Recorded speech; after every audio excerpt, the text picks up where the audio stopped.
പ്രിയപ്പെട്ടവരെ നമസ്കാരം. എക്കണോമിക്സിൻ്റെ വീഡിയോ ക്ലാസ്സിൽ മൂന്നാമത്തേതാണ് നമ്മളിപ്പോൾ ചെയ്യുന്നത്. പ്രധാനപ്പെട്ട ചില ചോദ്യങ്ങളാണ് ചർച്ച ചെയ്യുന്നത്. ചോദ്യങ്ങളിലേക്ക് കടക്കാം. ആധുനിക സാമ്പത്തിക ശാസ്ത്രത്തിൻ്റെ പിതാവാര്? ആദം സ്മിത്ത്. അദ്ദേഹത്തിൻ്റെ വിഖ്യാതമായ ഗ്രന്ഥത്തിൻ്റെ പേര് വെൽത്ത് ഓഫ് നേഷൻ. ആധുനിക സാമ്പത്തിക ശാസ്ത്രത്തിൻ്റെ പിതാവ് ആദം സ്മിത്ത്. അദ്ദേഹത്തിൻ്റെ ബുക്കിൻ്റെ പേര് വെൽത്ത് ഓഫ് നേഷൻ. അടിസ്ഥാന സാമ്പത്തിക പ്രശ്നങ്ങൾ ഏതെല്ലാം? എന്തുൽപ്പാദിപ്പിക്കണം, എങ്ങനെ ഉൽപ്പാദിപ്പിക്കണം, ആർക്ക് വേണ്ടി ഉൽപ്പാദിപ്പിക്കണം? ഇതാണ് അടിസ്ഥാന സാമ്പത്തിക പ്രശ്നങ്ങൾ. എന്തുൽപ്പാദിപ്പിക്കണം, എങ്ങനെ ഉൽപ്പാദിപ്പിക്കണം, ആർക്കു വേണ്ടി ഉൽപ്പാദിപ്പിക്കണം. വരുമാനം കൂടുമ്പോൾ ഡിമാൻഡ് വർദ്ധിക്കുന്ന സാധനങ്ങളാണ് സാധാരണ സാധനങ്ങൾ. നോർമൽ ഗുഡ്സ് അല്ലെങ്കിൽ സാധാരണ സാധനങ്ങൾ എന്നാൽ എന്താണ്? വരുമാനം കൂടുമ്പോൾ ഡിമാൻഡ് വർദ്ധിക്കുന്ന സാധനങ്ങളാണ്. വരുമാനം കൂടുമ്പോൾ ഡിമാൻഡ് വർദ്ധിക്കുന്ന സാധനങ്ങളാണ് സാധാരണ സാധനങ്ങൾ. ഉൽപ്പന്നത്തിൻ്റെ അളവ് മാറിയാലും മാറാതെ നിൽക്കുന്ന ചിലവുകളാണ് സ്ഥിര ചിലവുകൾ. ഉൽപ്പന്നത്തിൻ്റെ അളവ് മാറിയാലും മാറാതെ നിൽക്കുന്ന ചിലവുകളാണ് സ്ഥിര ചിലവുകൾ. ഇന്ത്യയിലെ കേന്ദ്ര ബാങ്കാണ് റിസർവ് ബാങ്ക്. ഇന്ത്യയിലെ കേന്ദ്ര ബാങ്ക് റിസർവ് ബാങ്ക്. എന്താണ് ബ്രേക്ക് ഈവൻ ബിന്ദു അല്ലെങ്കിൽ ബ്രേക്ക് ഈവൻ പോയിൻ്റ് എന്താണ്? ഉൽപ്പാദക യൂണിറ്റിന് സാധാരണ ലാഭം മാത്രം ലഭിക്കുന്ന ബിന്ദു. ഉൽപ്പാദക യൂണിറ്റിന് സാധാരണ ലാഭം മാത്രം ലഭിക്കുന്ന ബിന്ദുവാണ്. എന്താണ് കുത്തക മത്സര കമ്പോളം? ഉൽപ്പന്ന വിഭേദനം നിലനിൽക്കുന്ന കമ്പോള വ്യവസ്ഥയാണ് കുത്തക മത്സര കമ്പോളം. ഉൽപ്പന്ന വിഭേദനം നിലനിൽക്കുന്ന കമ്പോള വ്യവസ്ഥ. ഒരേപോലുള്ള എന്നാൽ ബ്രാൻഡ്, പാക്കിംഗ് എന്നിവയിൽ വ്യത്യാസപ്പെട്ടിരിക്കുന്ന ഉൽപ്പന്നങ്ങൾ വിൽക്കുന്ന കമ്പോളമാണിത്. ഒരേപോലെയുള്ള എന്നാൽ ബ്രാൻഡ്, പാക്കിംഗ് എന്നിവയിൽ വ്യത്യാസപ്പെട്ടിരിക്കുന്ന കമ്പോളമാണ് കുത്തക മത്സര കമ്പോളം എന്നത്. സ്ഥൂല സാമ്പത്തിക ശാസ്ത്രം അല്ലെങ്കിൽ മാക്രോ എക്കണോമിക്സ് കൈകാര്യം ചെയ്യുന്ന മേഖലകൾ ഏതെല്ലാം? സ്ഥൂല സാമ്പത്തിക ശാസ്ത്രം അല്ലെങ്കിൽ മാക്രോ എക്കണോമിക്സ് കൈകാര്യം ചെയ്യുന്ന മേഖലകൾ: 1 ഗാർഹിക മേഖല, 2 ഉൽപ്പാദന മേഖല അഥവാ ബിസിനസ് മേഖല, 3 സർക്കാർ മേഖല, 4 ബാഹ്യ മേഖല അഥവാ വിദേശ മേഖല. 1 ഗാർഹിക മേഖല. സാധനങ്ങളും സേവനങ്ങളും ഉപഭോഗം ചെയ്യുന്നവരും ഉൽപ്പാദന ഘടകങ്ങളുടെ ഉടമസ്ഥരുമാണ് ഇവിടെയുള്ളത്. ഗാർഹിക മേഖലയിൽ സാധനങ്ങളും സേവനങ്ങളും ഉപഭോഗം ചെയ്യുന്നവരും ഉൽപ്പാദന ഘടകങ്ങളും ഉടമസ്ഥരുമാണ് ഉള്ളത്. ഇനി രണ്ടാമത്തേത് ഉൽപ്പാദന മേഖല അഥവാ ബിസിനസ് മേഖലയാണ്. സാധനങ്ങളും സേവനങ്ങളും ഉൽപ്പാദിപ്പിക്കുന്ന മേഖലയാണ്. സാധനങ്ങളും സേവനങ്ങളും ഉൽപ്പാദിപ്പിക്കുന്ന മേഖല. 3 സർക്കാർ മേഖലയാണ്. നികുതി പിരിക്കുകയും പൊതുക്ഷേമ പ്രവർത്തനങ്ങൾ നടത്തുകയും നിയമപാലനം ഉറപ്പാക്കുകയും ചെയ്യുന്ന മേഖല. നികുതി പിരിക്കുകയും പൊതുക്ഷേമ പ്രവർത്തനങ്ങൾ നടത്തുകയും ഉറപ്പാക്കുകയും ചെയ്യുന്ന മേഖലയാണ്. 4 ബാഹ്യ മേഖല അഥവാ വിദേശ മേഖലയാണ്. കയറ്റുമതി, ഇറക്കുമതി എന്നിവയുമായി ബന്ധപ്പെട്ട മേഖലയാണ്. കയറ്റുമതി, ഇറക്കുമതി എന്നിവയുമായി ബന്ധപ്പെട്ട മേഖലയാണ് ബാഹ്യമേഖല. മുതലാളിത്ത സമ്പദ് വ്യവസ്ഥയും സോഷ്യലിസ്റ്റ് സമ്പദ് വ്യവസ്ഥയും തമ്മിലുള്ള വ്യത്യാസങ്ങൾ എഴുതുക.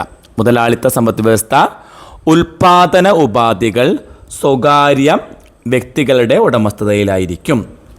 മുതലാളിത്ത സമ്പദ് വ്യവസ്ഥയിൽ ഉൽപ്പാദന ഉപാധികൾ സ്വകാര്യ വ്യക്തികളുടെ ഉടമസ്ഥതയിലായിരിക്കും. സോഷ്യലിസ്റ്റ് സമ്പദ് വ്യവസ്ഥയിൽ ഉൽപ്പാദന ഉപാധികൾ സമൂഹത്തിൻ്റെയോ സർക്കാരിൻ്റെയോ ഉടമസ്ഥതയിലായിരിക്കും. സോഷ്യലിസ്റ്റ് സമ്പദ് വ്യവസ്ഥയിൽ ഉൽപ്പാദന ഉപാധികൾ സമൂഹത്തിൻ്റെയോ സർക്കാരിൻ്റെയോ ഉടമസ്ഥതയിലായിരിക്കും. മുതലാളിത്ത സമ്പദ് വ്യവസ്ഥയിൽ ലാഭമുണ്ടാക്കുക എന്നതാണ് പരമമായിട്ടുള്ള ലക്ഷ്യം.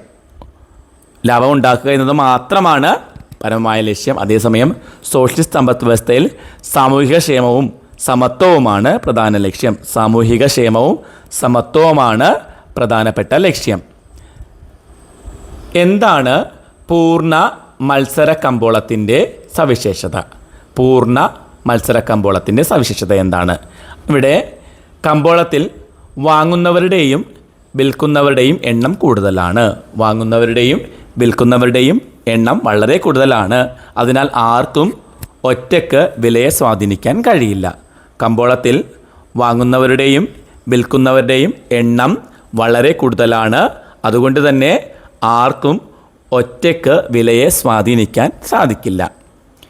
മറ്റൊന്ന് ഏകരൂപമുള്ള ഉൽപ്പന്നങ്ങളാണ്. എല്ലാ ഉൽപ്പാദകരും വിൽക്കുന്ന സാധനങ്ങൾ ഗുണത്തിലും അളവിലും ഒരുപോലെ ഇരിക്കും. അവിടെ എല്ലാ ഉൽപ്പാദകരും വിൽക്കുന്ന സാധനങ്ങളാകട്ടെ ഗുണത്തിലും അളവിലും ഒരുപോലെയുള്ളവയാണ്. ബാർട്ടർ സമ്പ്രദായത്തിൻ്റെ പോരായ്മകൾ. ആവശ്യങ്ങളുടെ ഇരട്ട പൊരുത്തമില്ലായ്മ. രണ്ടു പേരുടെ കൈവശമുള്ള സാധനങ്ങൾ പരസ്പരം ആവശ്യമുള്ളതായി വരണമെന്ന നിർബന്ധം ഇത് ഇടപാടുകാർക്ക് പ്രയാസകരമാകുന്നു. അപ്പോൾ രണ്ടുപേരുടെയും കൈവശമുള്ള സാധനങ്ങൾ പരസ്പരം ആവശ്യമുള്ളതായി വരണമെന്ന നിർബന്ധം. മറ്റൊന്ന്, ഇത് ഇടപാടുകാർക്ക് ഇത് പ്രയാസകരമാണ്. ഇനി പൊതുവായ ഒരു മൂല്യ അളവുകോലിൻ്റെ അഭാവമുണ്ട്. പൊതുവായിട്ടുള്ള ഒരു മൂല്യ അളവുകോലിൻ്റെ അഭാവം. എല്ലാ സാധനങ്ങളുടെയും മൂല്യം അളക്കാൻ പൊതുവായൊരു മാനദണ്ഡം പണം പോലെയുള്ളത് ഇല്ലായിരുന്നു. എല്ലാ സാധനങ്ങളുടെയും മൂല്യം അളക്കാൻ ഒരു പൊതുവായ മാനദണ്ഡം പണം പോലുള്ള ഒന്ന് ഇല്ല. മറ്റൊന്ന്, മൂല്യസംഭരണത്തിനുള്ള ബുദ്ധിമുട്ടാണ്. അതായത് സാധനങ്ങൾ ദീർഘകാലം കേടുകൂടാതെ സൂക്ഷിച്ചു വെക്കാൻ സാധിക്കുന്നില്ല. ഇത് സമ്പത്ത് ശേഖരിക്കുന്നതിന് തടസ്സമായിട്ട് മാറി. സാധനങ്ങൾ ദീർഘകാലം കേടുകൂടാതെ സൂക്ഷിച്ചു വെക്കാൻ സാധിക്കുമായിരുന്നില്ല. അതുകൊണ്ട് സമ്പത്ത് ശേഖരിക്കുന്നതിന് തടസ്സമുണ്ടായി. പണത്തിൻ്റെ രണ്ട് ധർമ്മങ്ങൾ എഴുതുക. ഒന്ന് വിനിമയ മാധ്യമമാണ്. പണം വിനിമയ മാധ്യമം. സാധനങ്ങളും സേവനങ്ങളും വാങ്ങാനും വിൽക്കാനും പണം ഒരു പൊതുമാധ്യമമായി പ്രവർത്തിക്കുന്നു. സാധനങ്ങളും സേവനങ്ങളും വാങ്ങാനും വിൽക്കാനും പണം ഒരു പൊതുമാധ്യമമായിട്ട് പ്രവർത്തിക്കുന്നു. രണ്ടാമത്തേത് മൂല്യത്തിൻ്റെ അളവുകോലാണ്. എല്ലാ സാധനങ്ങളുടെയും സേവനങ്ങളുടെയും വില പണത്തിൻ്റെ അടിസ്ഥാനത്തിൽ എളുപ്പം കണക്കാക്കാം. എല്ലാ സാധനങ്ങളുടെയും സേവനങ്ങളുടെയും വില പണത്തിൻ്റെ അടിസ്ഥാനത്തിൽ വളരെ വേഗത്തിൽ കണക്കാക്കാൻ സാധിക്കും. എന്താണ് ശേഖരം? ഒരു പ്രത്യേക സമയബിന്ദുവിൽ, അതായത് പോയിൻ്റ് ഓഫ് ടൈമിൽ, ഒരു പ്രത്യേക സമയബിന്ദുവിൽ അഥവാ പോയിൻ്റ് ഓഫ് ടൈമിൽ അളക്കാവുന്ന സാമ്പത്തിക ചരങ്ങളെയാണ് ശേഖരം എന്ന് പറയുന്നത്. ഇതിന് സമയദൈർഘ്യമില്ല. ഒരു പ്രത്യേക സമയബിന്ദുവിൽ അളക്കാവുന്ന സാമ്പത്തിക ചരങ്ങളെയാണ് ശേഖരം എന്ന് പറയുന്നത്. ഇതിന് സമയദൈർഘ്യമില്ല. ഉദാഹരണം, ഒരു ബാങ്ക് അക്കൗണ്ടിലുള്ള ആകെ പണം, ഒരു രാജ്യത്തെ ആകെ കെട്ടിടങ്ങൾ. ഇനി പ്രവാഹം എന്താണെന്ന് നോക്കാം. ഒരു നിശ്ചിത സമയപരിധിയിൽ, പീരീഡ് ഓഫ് ടൈമാണ്, ഒരു നിശ്ചിത സമയപരിധിയിൽ, ഉദാഹരണത്തിന് ഒരു മണിക്കൂർ, ഒരു മാസം, ഒരു വർഷം, ഇങ്ങനെ അളക്കുന്ന ഒരു നിശ്ചിത സമയപരിധിയിൽ നിന്നുകൊണ്ട് അളക്കുന്ന സാമ്പത്തിക ചരങ്ങളാണ് പ്രവാഹം എന്ന് പറയുന്നത്. പ്രതിമാസ ശമ്പളവും ഒരു വർഷത്തെ ദേശീയ വരുമാനവുമൊക്കെ പ്രവാഹത്തിൽ വരുന്നവയാണ്. ബഡ്ജറ്റിൻ്റെ ധർമ്മങ്ങൾ എന്തെല്ലാം? വിഭവ വിതരണ ധർമ്മമാണൊന്ന്. അലൊക്കേഷൻ ഫംഗ്ഷൻ എന്ന് പറയും. പൊതുജനങ്ങൾക്ക് ആവശ്യമായിട്ടുള്ള ആശുപത്രികൾ, വിദ്യാഭ്യാസ സ്ഥാപനങ്ങൾ, റോഡുകൾ, സാമൂഹ്യ സുരക്ഷ തുടങ്ങിയ പൊതുസാധനങ്ങളും സേവനങ്ങളും സർക്കാർ നേരിട്ട് വിഭവങ്ങൾ നീക്കിവെച്ച് ഉൽപ്പാദിപ്പിക്കുന്നു. പൊതുജനങ്ങൾക്ക് ആവശ്യമായിട്ടുള്ള വിദ്യാഭ്യാസ സ്ഥാപനങ്ങളാകട്ടെ, റോഡുകളാകട്ടെ, പാർക്കുകളാകട്ടെ, ആശുപത്രികളാകട്ടെ, ഇങ്ങനെയുള്ള കാര്യങ്ങളും സാമൂഹ്യ സുരക്ഷ തുടങ്ങിയ പൊതു സാധനങ്ങളും സേവനങ്ങളും സർക്കാർ നേരിട്ട വിഭവങ്ങൾ നീക്കിവെച്ച് ഉൽപ്പാദിപ്പിക്കുന്നു.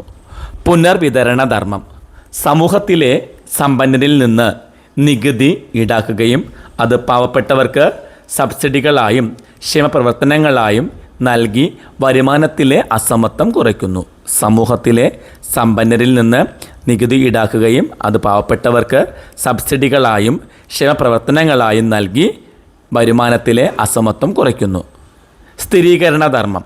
സമ്പദ് വ്യവസ്ഥയിൽ ഉണ്ടാകുന്ന പണപ്പെരുപ്പം, മന്ദത എന്നിവ ഒഴിവാക്കി തൊഴിലവസരങ്ങളും വിലസ്ഥിരതയും നിലനിർത്താൻ ബഡ്ജറ്റ് നയങ്ങളിലൂടെ ശ്രമിക്കുന്നു. സമ്പദ് വ്യവസ്ഥയിൽ ഉണ്ടാകുന്ന പണപ്പെരുപ്പം, മന്ദത എന്നിവ ഒഴിവാക്കി തൊഴിലവസരങ്ങളും വിലസ്ഥിരതയും നിലനിർത്താൻ ബഡ്ജറ്റിലൂടെ കഴിയുന്നു. ഈ ക്ലാസ് നമുക്ക് ഇവിടെ അവസാനിപ്പിക്കാം. ക്ലാസ് ഇഷ്ടമായിട്ടുണ്ടെങ്കിൽ ലൈക്കും ഷെയറും കമൻറ്റും ഒക്കെ പ്രതീക്ഷിക്കുന്നു. ഏറ്റവും ഇമ്പോർട്ടൻ്റ് ആയിട്ടുള്ള ചോദ്യങ്ങളാണ്. അപ്പോൾ എല്ലാവരും നല്ല രീതിയിൽ പഠിക്കുക.